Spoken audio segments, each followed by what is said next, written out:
Bueno, pero vamos para el tema porque el tiempo está avanzando. Mira, un poquito adelantadito el tiempo. Y hoy tenemos un mensaje. El título del mensaje es La cabeza de la iglesia. Vamos a buscarle rapidito el libro histórico de Juan para ir rapidito a Juan capítulo 14, verso 18, primeramente. Juan, libro histórico, no evangelio, como le llama el sistema religioso. Esto es un libro histórico de los días de Jesús, en los días de su carne. No es nuevo pacto porque Jesús no había muerto cuando se escribió, por eso es que lo llamo histórico. No es por ofender a nadie, sino que en verdad el Nuevo Testamento comienza con la muerte del testador. Y entonces este libro fue escrito antes de él morir, por lo tanto no es nuevo testamentario, sino que es la historia de las cosas que Jesús dijo mientras estaba aquí en la tierra. Entonces hay una promesa en el verso 18, donde Jesús dice en el verso 18, no os dejaré huérfanos, vendré a vosotros. Tome nota, el tema es la cabeza de la iglesia. Comenzamos, estuvimos hablando el miércoles pasado de la mente de Cristo. Hoy estamos hablando de la cabeza. ¿En dónde está la mente? ¿En qué parte del cuerpo? En la cabeza. Pero entonces fíjate que Jesús dice, no os dejaré huérfanos. ¿Qué? ¿Que el mundo estaba huérfano? Sí, el mundo estaba huérfano. Porque la ley fue un pacto añadido, ese no era el corazón de Dios. Por lo tanto, Jesús en los días de su carne vio la iglesia huérfana. Moisés no pudo hacer gran cosa, los profetas, nadie pudo hacer nada. Cuando él dice no os dejaré huérfanos es porque todo el mundo entero estaba huérfano, cumpliendo la ley, buscando a Dios en los templos. Había un estado de orfandad. Entonces, después que él promete que no los dejaré huérfanos, luego dice en el capítulo 16, verso 12, mira lo que dice, verso 12. Dice, aún tengo muchas cosas que deciros, pero ahora no las podéis sobrellevar. Quiere decir que él dice, no los dejaré huérfanos, pero todavía no puedo explicarles, porque si yo le digo a ustedes lo que yo tengo para ustedes, ustedes no lo van a poder sobrellevar. Quiere decir que cuando él dice, yo les enviaré un consolador, yo no los dejaré huérfanos. Pasan los años y por 2000 años la iglesia ha estado huérfana. Aunque tenía padre, pero las muchas cosas no se podían decir. Porque aunque Pablo fue padre en el aspecto de dejar una información escrita. Pero Pablo no logró nada. El mundo siguió huérfano porque a él lo mataron, no creyeron en él. Porque los mismos discípulos que estaban en orfandad, porque los discípulos también estaban huérfanos. Bueno, dice, tengo muchas cosas que decir, pero no se las voy a decir. Pues, los dejo huérfanos. Porque la paternidad viene cuando tú tienes información. Pueden haber tres personas al frente, si tú no sabes quién es tu padre, tú sigues huérfano. Entonces dice, yo tengo muchas cosas que decir, yo no los dejaré huérfanos, ahora no les voy a decir nada todavía. Y entonces usa a Pablo para dejar un fundamento y entonces a Pablo lo matan y Pablo dice, todos me abandonaron. Pablo no pudo lograrlo. Dice, después de mi partida lo van a reducir a esclavitud y van a seguir huérfanos. Entonces, por 2000 años la iglesia estaba huérfana. Huérfana en un sentido de que han estado sin cabeza. No han tenido dirección. Por lo tanto, y la prueba está en las miles de denominaciones que hay. Mira, están los católicos, están los protestantes, están los mormones, están los testigos, están los espiritistas, están evangélicos de diferentes partes. Y todos dicen que no se ponen de acuerdo. Unos dicen que el bautismo es por aspersión, un chorrito de agua arriba. Otros dicen, no, tiene que ser por inmersión. Y otros usan diferentes ritos, ceremonias, y todos difieren. O sea que hay una diversidad, como diciendo, no tenemos una cabeza que nos dirija.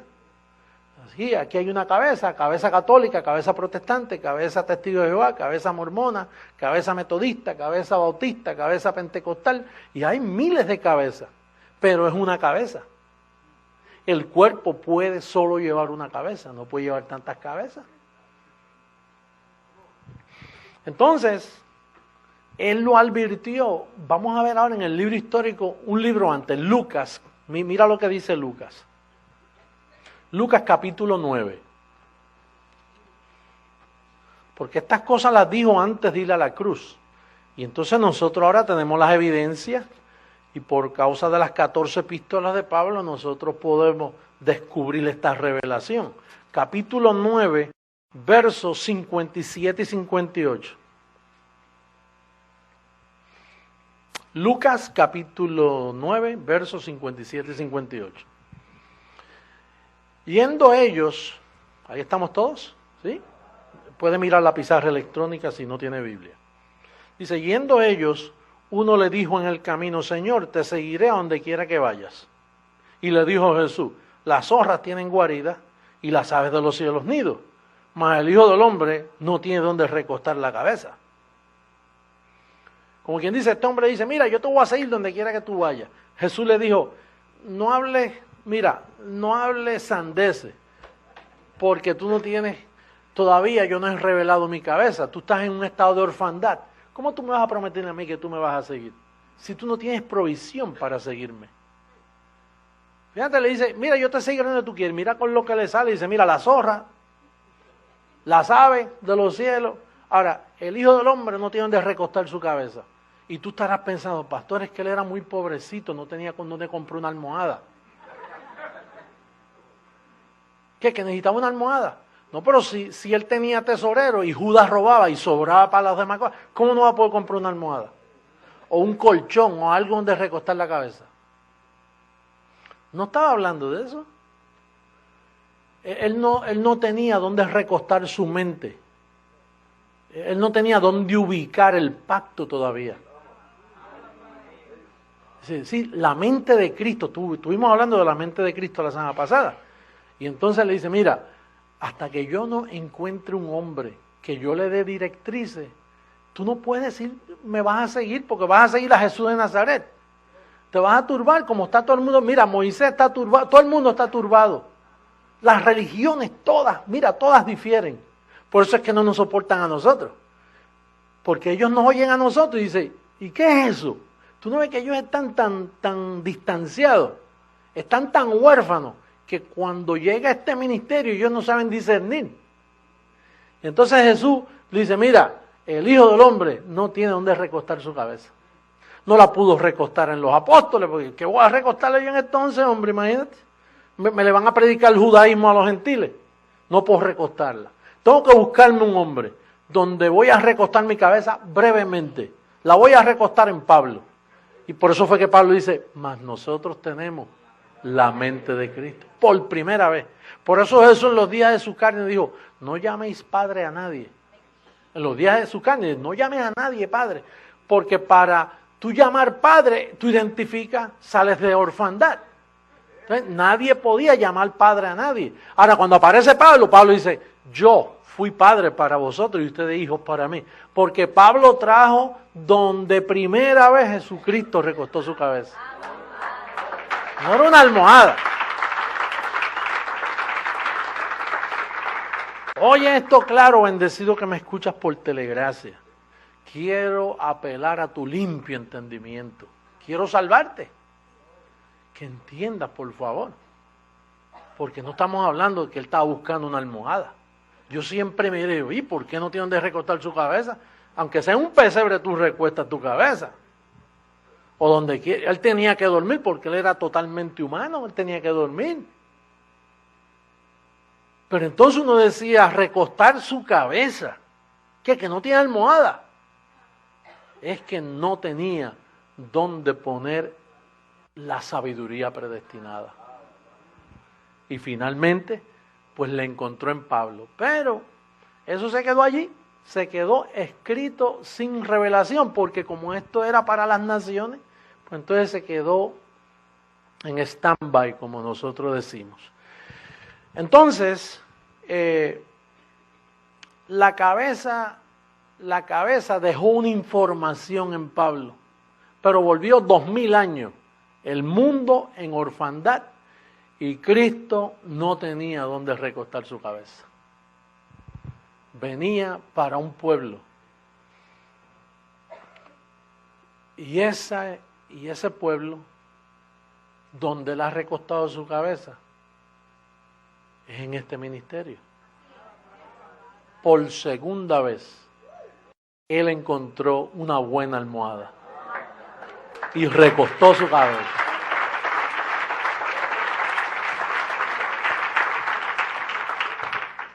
Oye, ¿y cuál es el propósito de que un cuerpo tenga cabeza? Efesios capítulo 4, verso 15, por favor. Rapidito ahora. Efesios, tome nota los que me están viendo por internet. Estudie esto, por favor, porque estamos hablando de vida o muerte. Si tú no entiendes el mensaje que Jesucristo te está dando ahora mismo, vas a fracasar como religioso, como sea. Vas a fracasar, porque te está hablando la cabeza. La cabeza.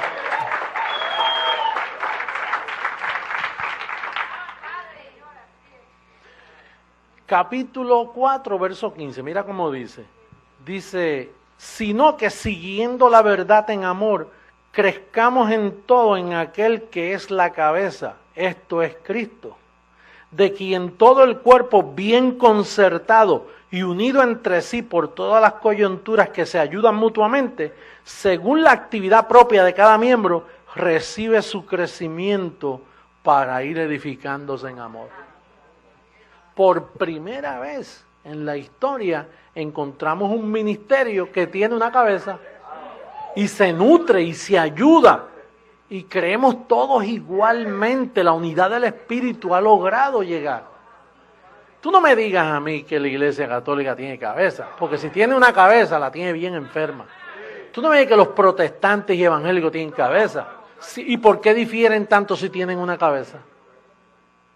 Hasta ahora en la historia, la cabeza de Cristo no había llegado a la tierra. Él no había recostado su cabeza.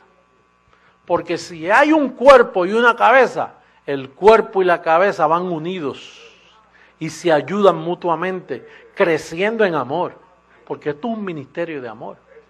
El mero hecho de que no te conozcamos en la carne, mira, es la expresión de amor más grande que puede recibir una persona.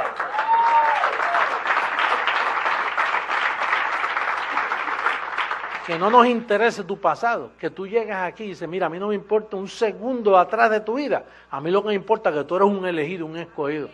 Pero mire, yo voy a venir a su iglesia, ¿no le importa quién yo soy? No me importa, no te conozco en carne. Dice, pero tú no sabes que yo maté a 50, puede haber matado a 100.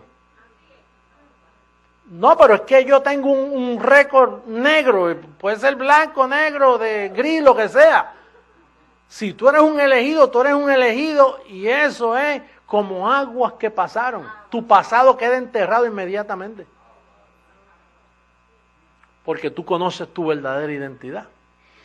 Ahora, fíjate lo que dice el Evangelio de la Cabeza, Efesios capítulo 1. Ahora vamos al verso 1. Perdón, al capítulo 1, versos 22 y 23. Verso 22 dice, y sometió todas las cosas bajo sus pies, y lo dio por cabeza sobre todas las cosas. ¿A quién? Y lo dio por cabeza sobre todas las cosas a la iglesia, la cual es su cuerpo, la plenitud de aquel que todo lo llena en todo. Creciendo en gracia tiene una cabeza. Y esa cabeza trabaja con la iglesia. La iglesia reconoce su cabeza.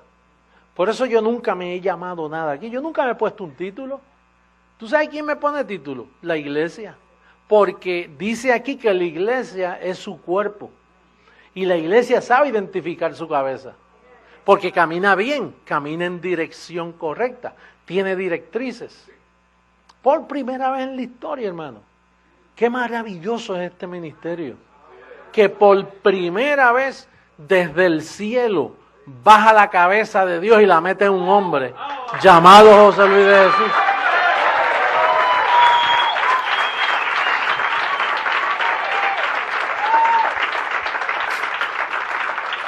Primera carta a los Corintios, capítulo 2. Vamos a ver lo que hace la cabeza. Cuando él recuesta la cabeza, mira cómo hace el apóstol Pablo en el capítulo 2 de primera carta a la iglesia de los Corintios, en el verso 6. Dice, sin embargo, hablamos sabiduría entre los que han alcanzado madurez. Y sabiduría no de este siglo, ni de los príncipes de este siglo que perecen, mas hablamos sabiduría de Dios en misterio. La sabiduría oculta, ahí es donde él recostó su cabeza. La sabiduría oculta, la cual Dios predestinó antes de los siglos para nuestra gloria. Por eso dijo, no los dejaré huérfanos. No los voy a dejar huérfanos, les voy a dar la información. Y es la sabiduría oculta, la que Dios predestinó antes de los siglos para nuestra gloria. La que ninguno de los príncipes de este siglo conoció, porque si lo hubieran conocido, nunca habrían crucificado al Señor de gloria. Antes bien, como está escrito, cosas que ojo no vio, ni oído oyó, ni han subido a la mente del hombre, al corazón del hombre, son las que Dios ha preparado para los que le aman. Pero Dios nos las reveló a nosotros. ¿Por quién? ¿Por quién? Usted ve espíritu con E mayúscula ahí.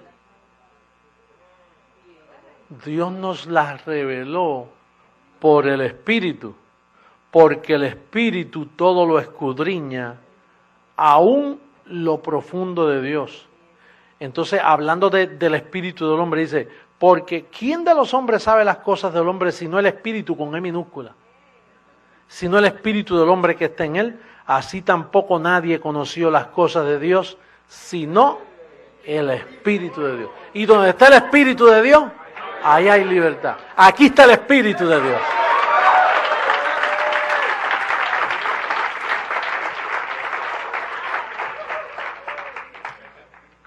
Yo estoy totalmente convencido de que la cabeza de Dios la metieron en mi cabeza.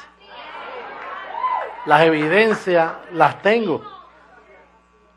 Es inevitable no poder ver que eso es lo que ha sucedido en nuestro ministerio. Y ustedes son la iglesia del Señor y esto es un cuerpo no que está a la deriva, como andan, con mucha pena los digo, las demás iglesias. ¿Cómo me van a decir que eso es la cabeza de Dios si no concuerda? No concuerda con el Evangelio ni con las Escrituras. Todo lo que vemos. Y ellos no concuerdan porque la cabeza es la que revela que en las 14 epístolas de Pablo, ahí donde está la mente de Cristo recostada. Ese misterio estuvo ahí. Tú sabes que en el Viejo Testamento hubo una vez que el pueblo quedó en confusión y entonces Elías, profeta de Dios, él decía, bueno, yo soy la cabeza, yo soy el que represento a Dios en aquel momento, ¿no? Y entonces estaban los profetas de Baal, habían 450 profetas de Baal, y decían, no, nosotros somos la voz de Dios. Y entonces Elías dijo, no, yo soy la voz de Dios. 450 en contra de uno. Y entonces pues el pueblo no encontraba qué hacer, y entonces Elías dijo, se paró frente al pueblo y le dijo al pueblo, vamos a hacer un trato. Vamos a poner un buey en un altar y que los 450 profetas de Baal clamen a Dios. Y yo pongo otro buey en otro altar. Y el Dios que envíe fuego y consume ese buey, ese es Dios. Y el pueblo dice, y el pueblo estuvo de acuerdo. Y entonces los 450 profetas de Baal comenzaron a clamar por la mañana, se levantaron, pusieron un buey, lo cortaron en pedazos, porque en el Viejo Testamento se trabajaba así, por sacrificio. Pero poner un buey en un altar sin fuego no tenía sentido común, porque la idea es que el fuego consuma el animal para que el sacrificio sea aceptable delante del Señor. Y entonces los profetas comenzaron por la mañana y clamando: Baal, responde para que el pueblo sepa que nosotros somos la voz representante de Dios. Y pasó la mañana y llegó la tarde y ya ellos estaban gritando, clamando, como hacen ciertos grupos por ahí que claman por el poder de Dios. Y clama: manifiesta tu poder, manifiesta tu poder. Bueno, y comenzaron a sajarse el cuerpo y a botar sangre. Y entonces Elías, pues por la seguridad que él tenía, él dijo: mira, quizás es que Dios está de vacaciones, sigan clamando, o quizás es que se ha dormido. Comenzó a burlarse de ellos, a burlarse. Dice: quizás es que está muy ocupado y no los puede atender. Entonces, cuando ellos se cansaron ya que no podían más, dice: ok, ahora me toca a mí. Y entonces pusieron el buey. Entonces, abran una zanja alrededor del buey y tráiganme 4 cántaros de agua y 12 piedras representando a cada tribu. Esas son las 14 epístolas mías. Él puso 12 piedras representando a 14 tribus de Israel, las 12 tribus de Israel. Y entonces, y no fue un trabajo fácil, porque eso era montañoso, tuvieron que subir agua, dice, hasta que llenaron la zanja completa de agua. Y entonces se paró Elías y dijo: Señor, para que este pueblo sepa que yo soy la voz tuya aquí en la tierra y que esta gente son falsas, respóndeme con fuego. Y dice que de momento se zafó un montón de fuego del cielo así, y consumió toda la carne del buey, y hasta el agua la secó de tanto fuego que bajó. Y el pueblo dice: Jehová y Elías hablan para el pueblo. Los 450 profetas de Baal son mentiras y Dios no habla en ellos. Hermano, y está llegando el momento donde el ministerio Creciendo en Gracia le está diciendo a un pueblo: aquí está el Señor, aquí está la voz de Dios, y Dios va a responder. Yo reto a todas esas falsas enseñanzas, yo los reto en humildad, como ellos quieran, delante del pueblo, delante de las cámaras, que me traigan la información de ellos, a ver si concuerda con el evangelio de la incircuncisión. Dios no habla por ellos, Dios habla por esta boca que está aquí atrás.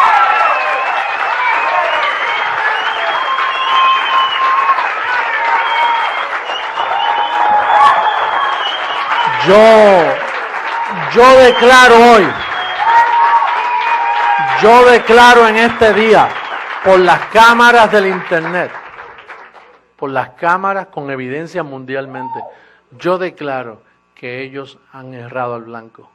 Si quieren saber de Papá Dios, tienen que escucharme a mí. Si quieren ubicar sus vidas, tienen que someterse a este apostolado, a este ministerio, para que enfoquen bien sus vidas con Papá Dios. Porque todos han errado y están huérfanos. La gente que nos critica a nosotros son huérfanos de padre. Están en un estado de orfandad. No saben quién es su padre. No saben dónde está la mente de Cristo ubicada. No tienen cabeza. Es un cuerpo sin cabeza caminando de aquí para allá y no